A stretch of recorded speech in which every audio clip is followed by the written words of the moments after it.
to IT as opposed to 83% of maths learners. So the graph, the first pie chart is showing the overall 67%, but if we split that down to curriculum areas, you'd see it was, as we're becoming more dependent on technology, is that lack of English skills impacting on the ability to buy the IT equipment, or is it actually the proficiency to use it? So if you want, you're very welcome to put your thoughts in chat if you have any opinions on that. So it's also interesting to note that although the higher percentage of maths learners had IT kit, most highly preferred not to use it.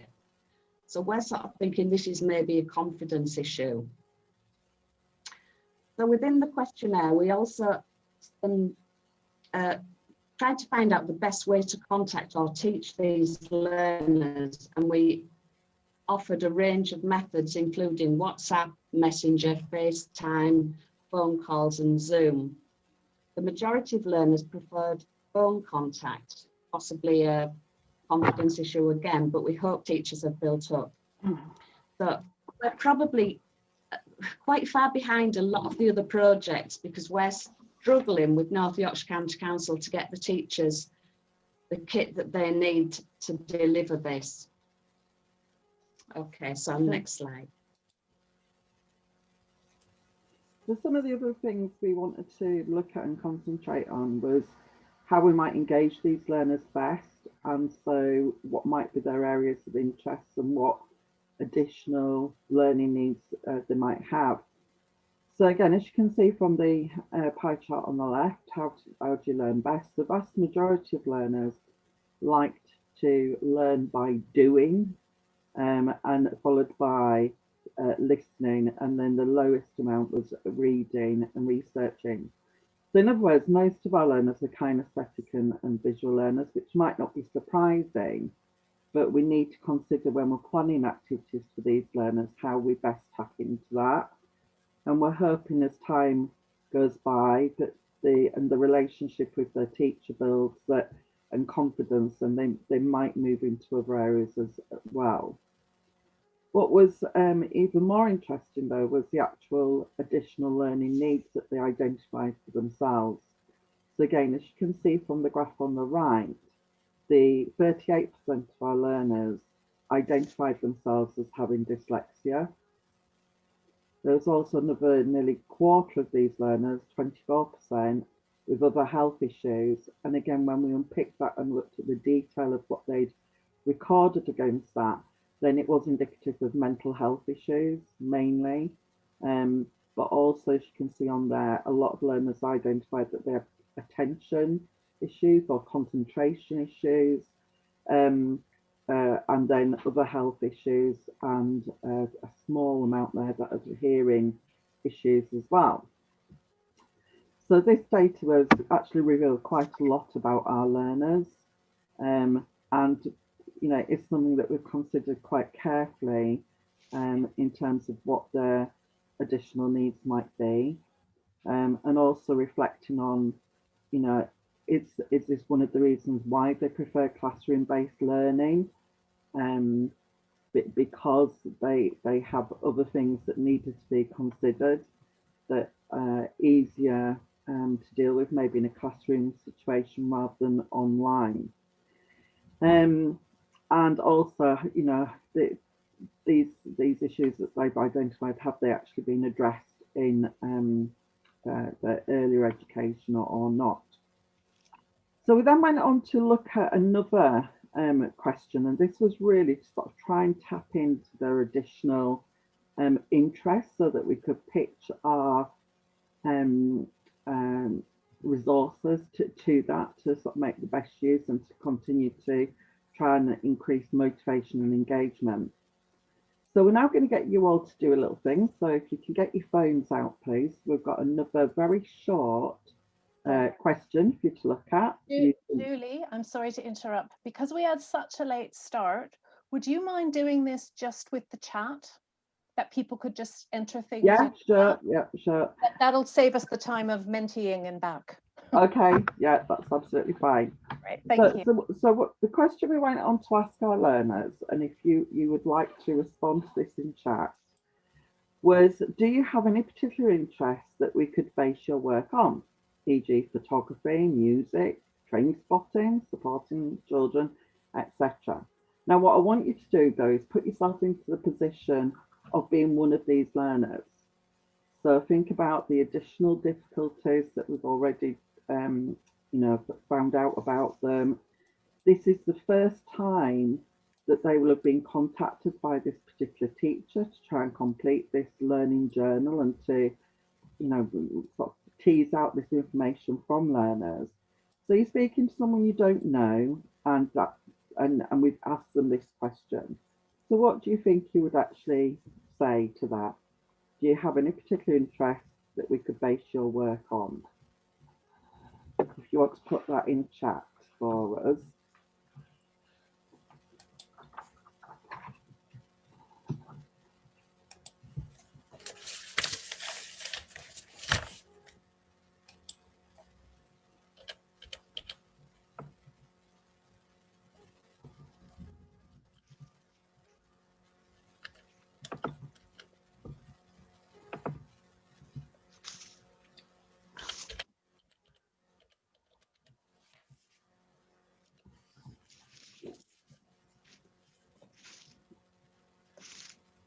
Okay, so moving on, Caroline, do you want to talk about what we actually found?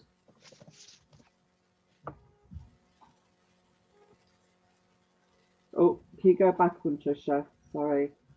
We just have a quick look. So,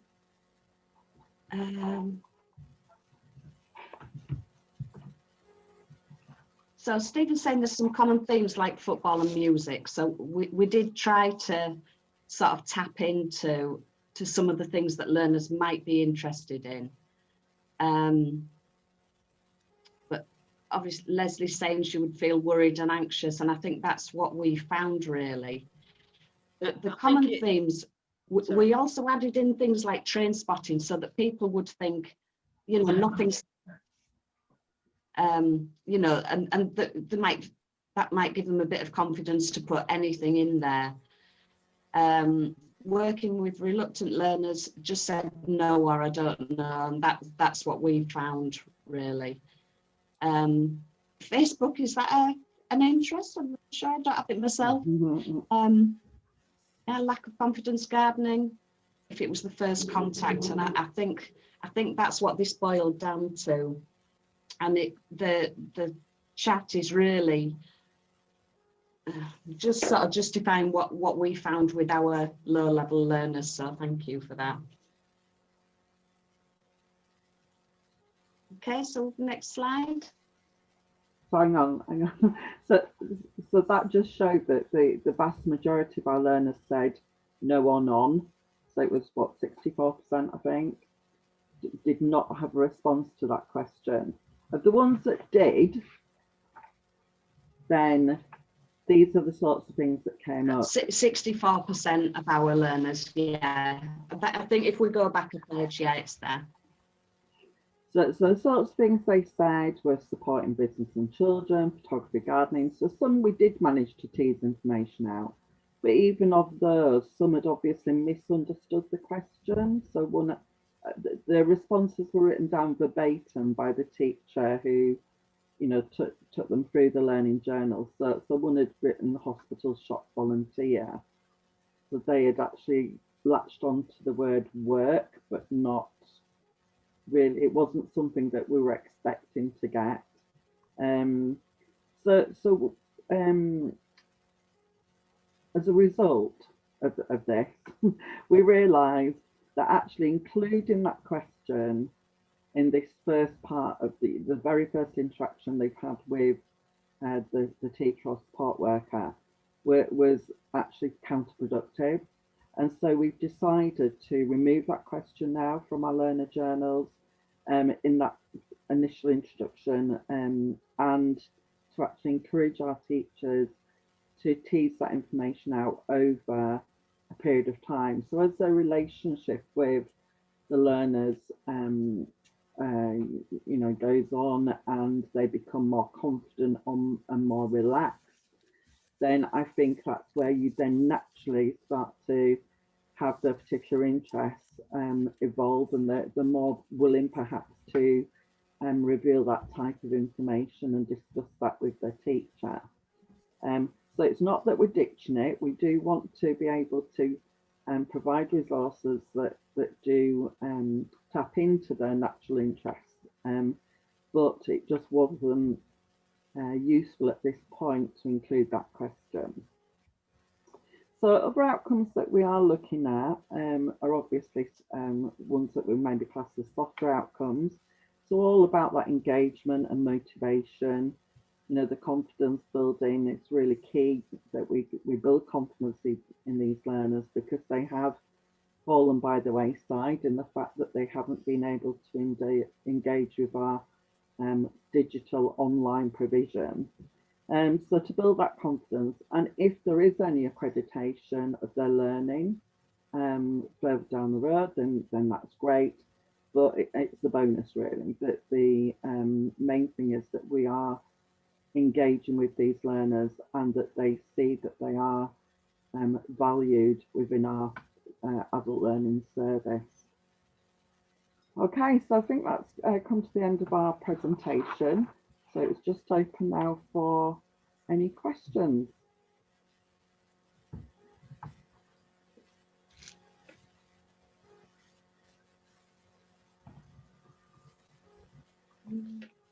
Thank you very much.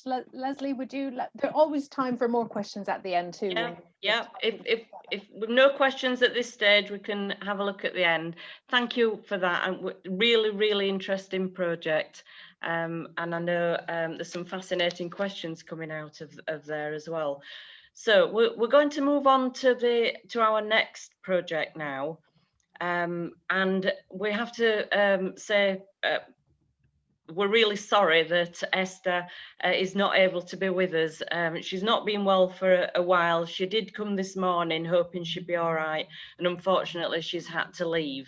So Tricia and I will do our best to present this Esther's project, but just beware that we might not be able to answer all questions. We will do our best with it. So I'll share that then, Tricia. Okay. And we will talk through the presentation. Just bear with us a minute.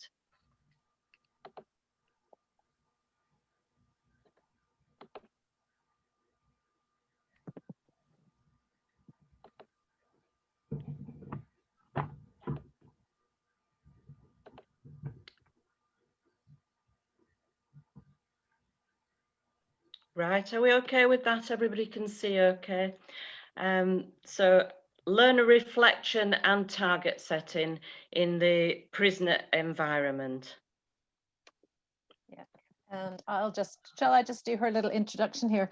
I'm sorry if I'm reading, but Novus has been a project that has absolutely had to not follow what they sort of unapologetically what they started out wanting to do in their application, because prisons have been shut down essentially. So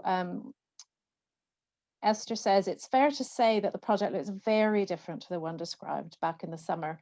Contact with learners is very limited and will be for the foreseeable future. Communication that they have is shouting through a door. So anybody who thinks COVID's been difficult, I'll say this, that's their contact with students, is shouting through a door, a small window in a locked door, and the occasional phone call. So they haven't been able to trial a wide range of reflection techniques, and to see how they feed into in-depth conversations about individual target setting, but they have managed to accomplish things. They've started to trial exit slips for reflection because they can drop off work to be done in cell. But it's so far the results are just trickling in, and they're hoping to get more meaningful results in the next cycle. But actually, next slide, Leslie. What they have come across is interesting findings from the staff, because they've simply had to shift the focus more onto the staff.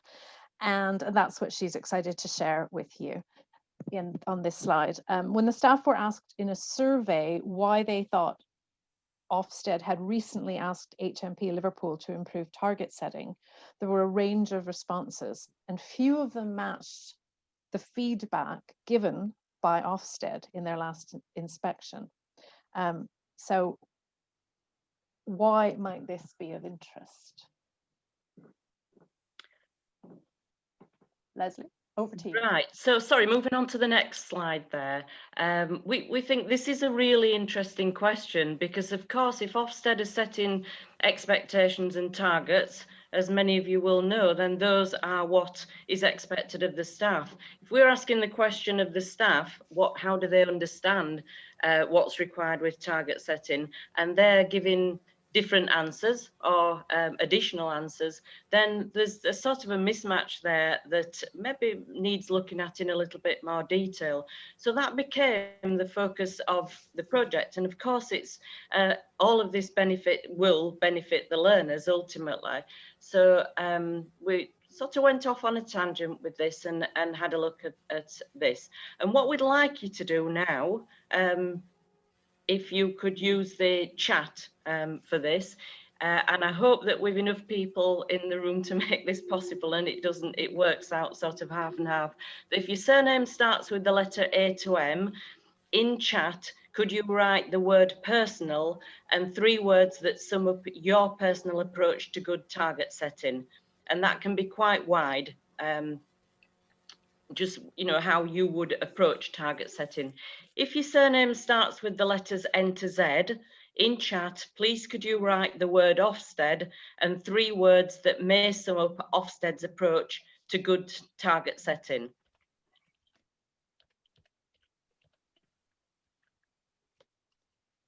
And we're just going to have about a minute to let people do that. So, sorry, I'll just grab my timer there.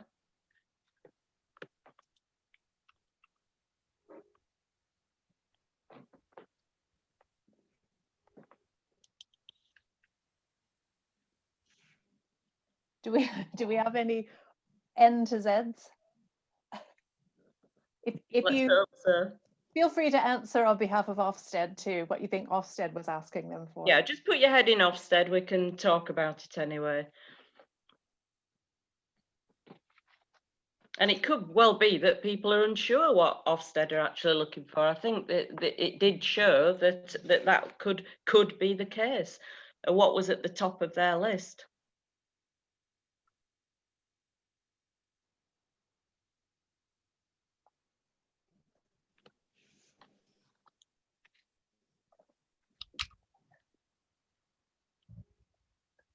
Okay.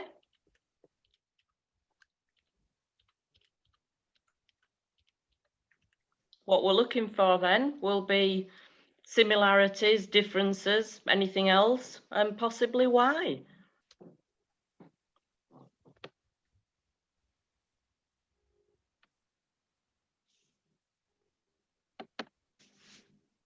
So what have we got there in chat then?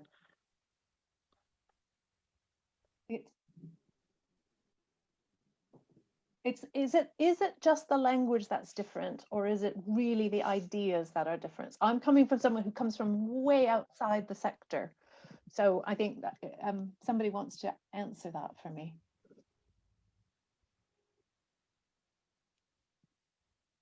Do you think it's, or The terminology? Do you think the terminology? Yeah, is it just terminology, or is it actually the fundamental ideas that are different? Yeah. I've never set targets with anybody, but I remember somebody last year saying that it was absolutely stupid target setting because all the kids do is write down what you tell them their personal targets are. Yes. So is ownership and responsibility keywords there, which I think if we look at, have we anything else that anybody'd like to pull out there of the chat that is of interest or needs looking at a little bit more?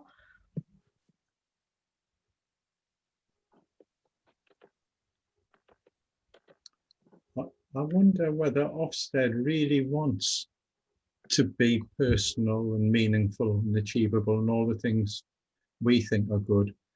But our managers above us interpret Ofsted as tracking and measuring, because that's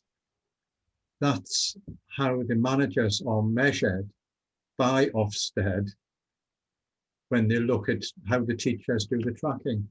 I think that's a really interesting point there, because Ofsted deal with the managers.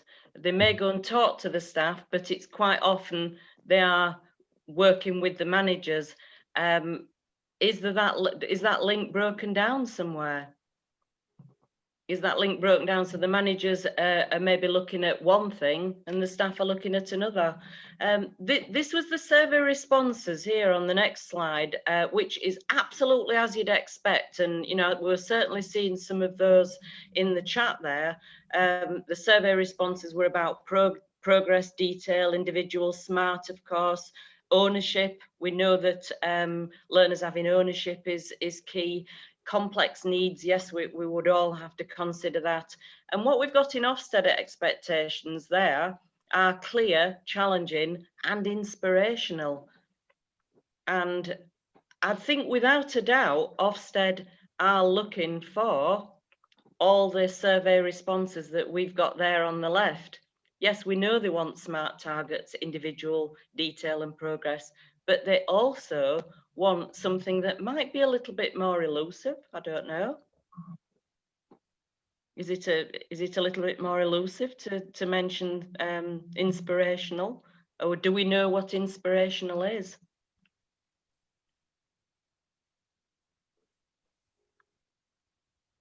So I think in taking this forward, and I am speaking for Esther here, you know, and talking about the future for Liverpool and the project, they certainly want to do more work around how the staff and perceive what it is that Ofsted are looking for.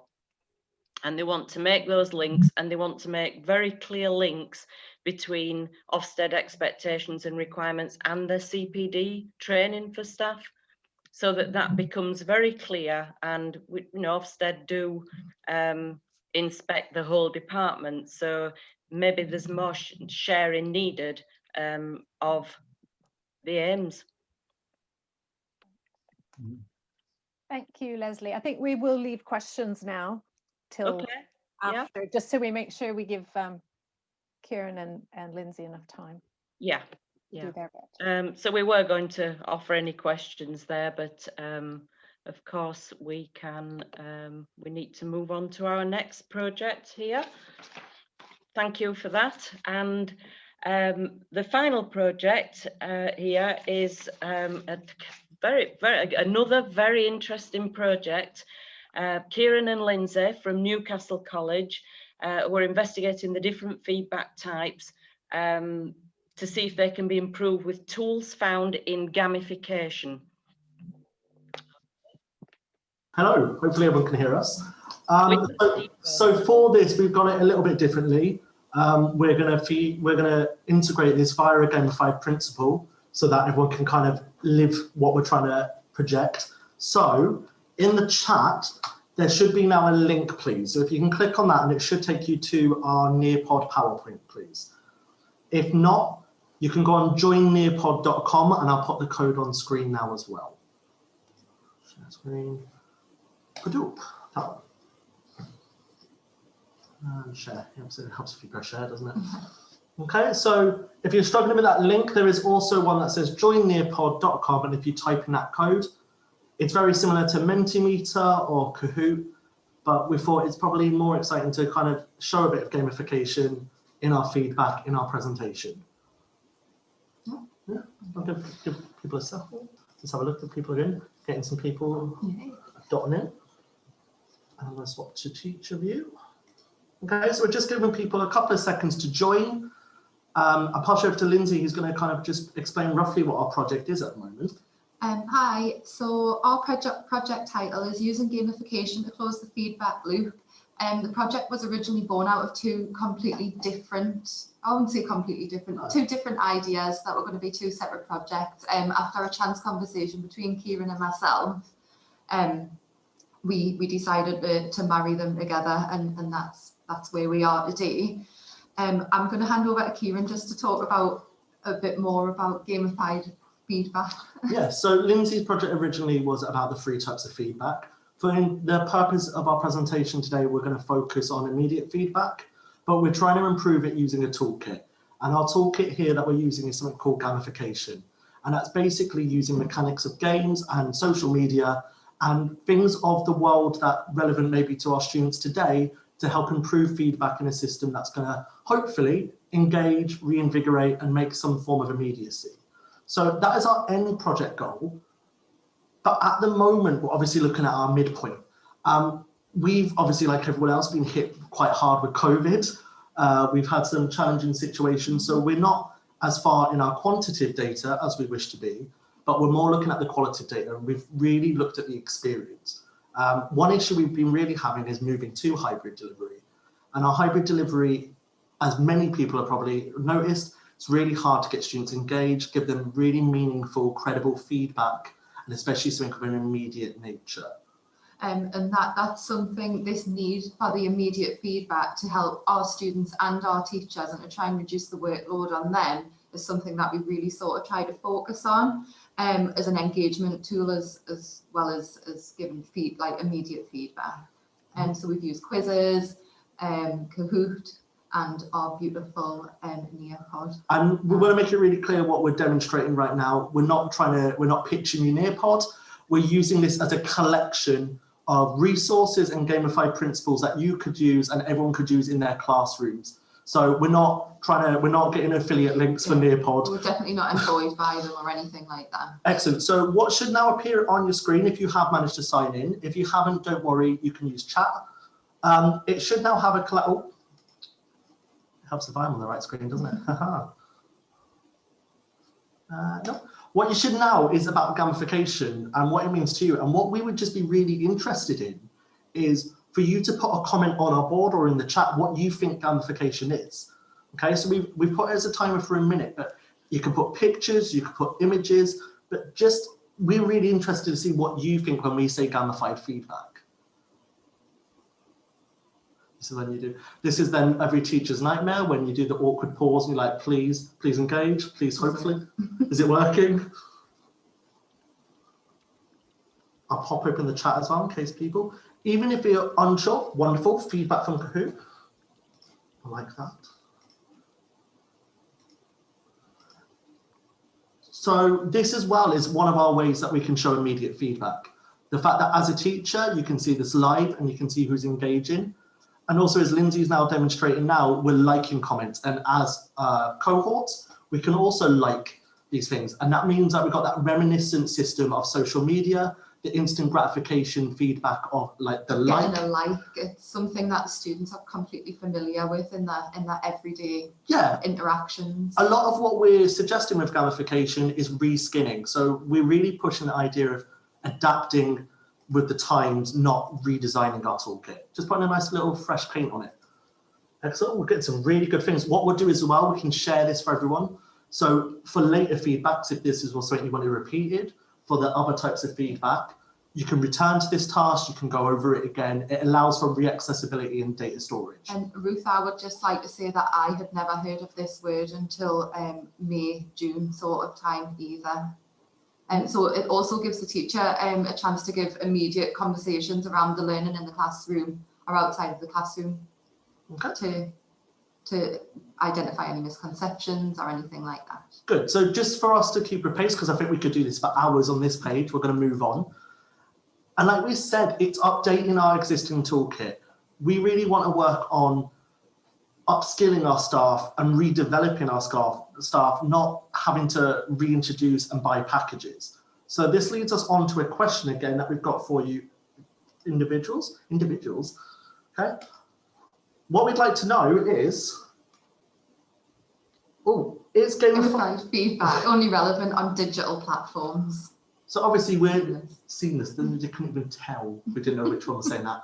So this is about us looking at, this is great, but as other people in their projects have stated, there is a lack of technology. So is this solely looking at that?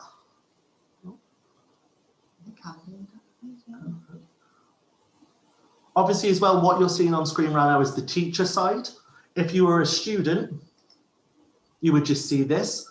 You also have the option to remove names from that. So that allows us the anonymity to obviously engage students, and we'll have a look there.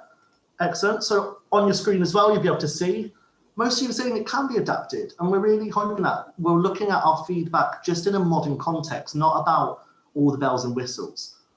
Good, I want to share that. And again, straight away, we've got a nice bit of quantitative data that we can look at and be able to assess. Oh, yeah. Oh, it's technical hitches there. Excellent. So like we said, it's adapting our toolkit and redesigning it. And we kind of, at this point of our project, because of COVID and the situation we've been in with staffing, classes, we're a very big, large college. So when we get hit with COVID, we get hit hard. It's a lot of it at the moment is being at our level, engaging with our students and seeing what works at this trial stage to roll out to the staff who have really bought into the digital way of teaching and learning, and I think it's really empowering for the staff to be able to have these sort of items in their toolkit, for want of a better word. I think one thing COVID has really taught us at this point of our project, it's been a hindrance, and yes, it's been a bit of a nightmare with projects and juggling this and that, but it's really motivated and brought our staff together. We're more active in looking for the new answer, for adapting, for finding that. And I actually thank COVID really for giving our staff that drive to push. So on your screen now, just to kind of give you some idea, we've put some more examples on for. So do not worry, there's a lot of them on the screen.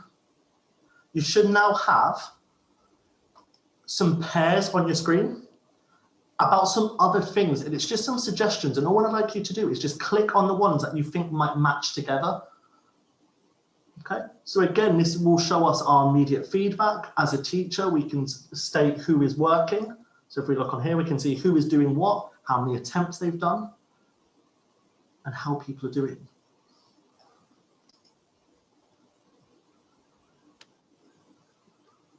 Cool. While you're looking at that, we're gonna cheat a little bit just because of time. We want to pick out a couple of the points that we think are really interesting. One of them is, where are we hiding? There we go.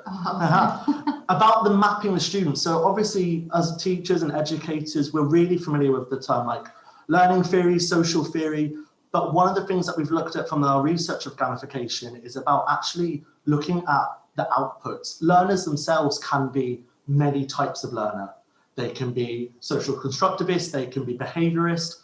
What we're looking at is actually what responds with them, because the external responses are really interesting. And what gamification states is that there is kind of categories, that we have a gamer, a socializer, a free spirit, an achiever, or a philanthropist.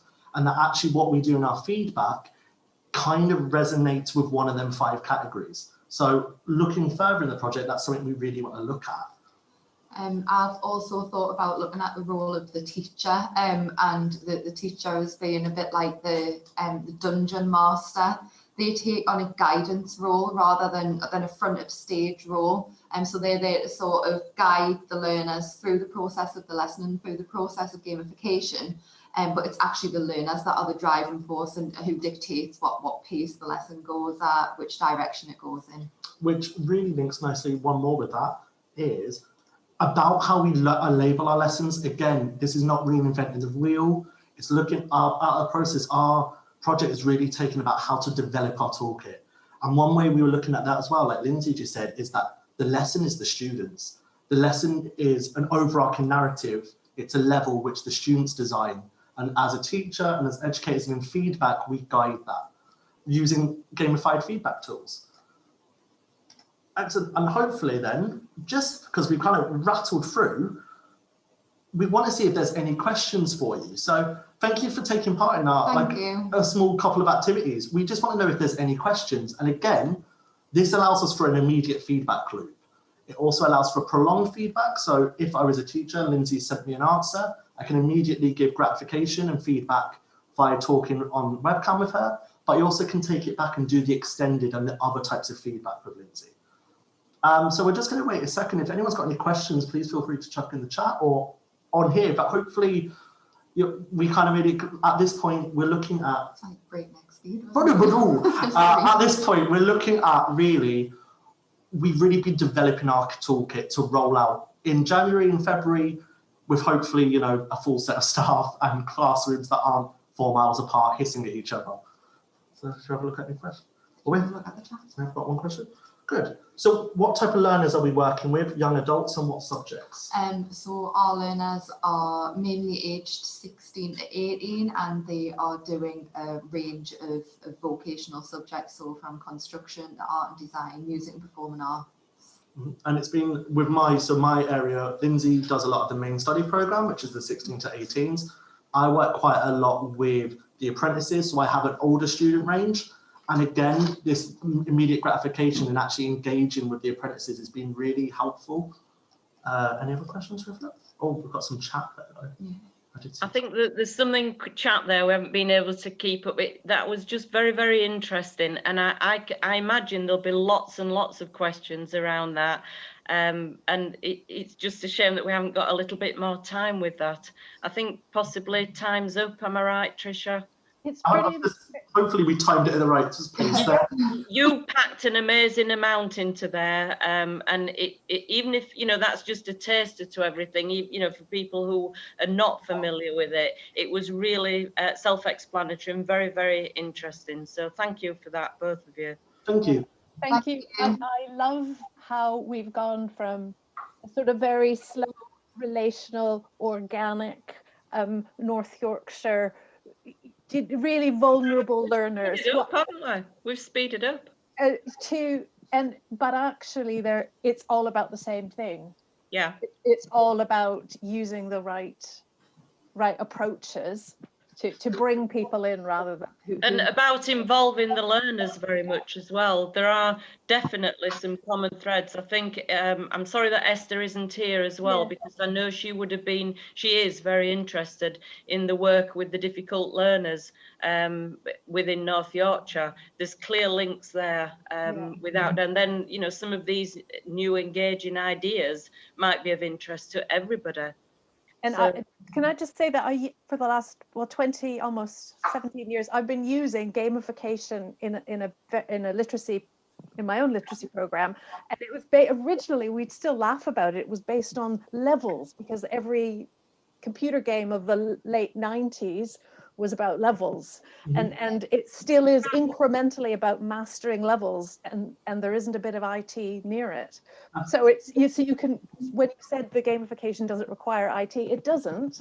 It could work with it the same way. So it's fascinating. Thank you. That was very. I think that's what we really hopefully were saying as well. That if you think about what we've just demonstrated, that we've shown a pair match, a sticky note on the board, and, you know, a question and answer, and they're not revolutionary skills, but it's about adapting them and gamifying them into a sense that might be more relevant. We've talked about that quite a bit, haven't we? The practices are not really any different. It is the methods that are used. And I think that's the key thing in looking at this, isn't it? Don't be put off by, because it isn't really anything new. It's a different way of doing it.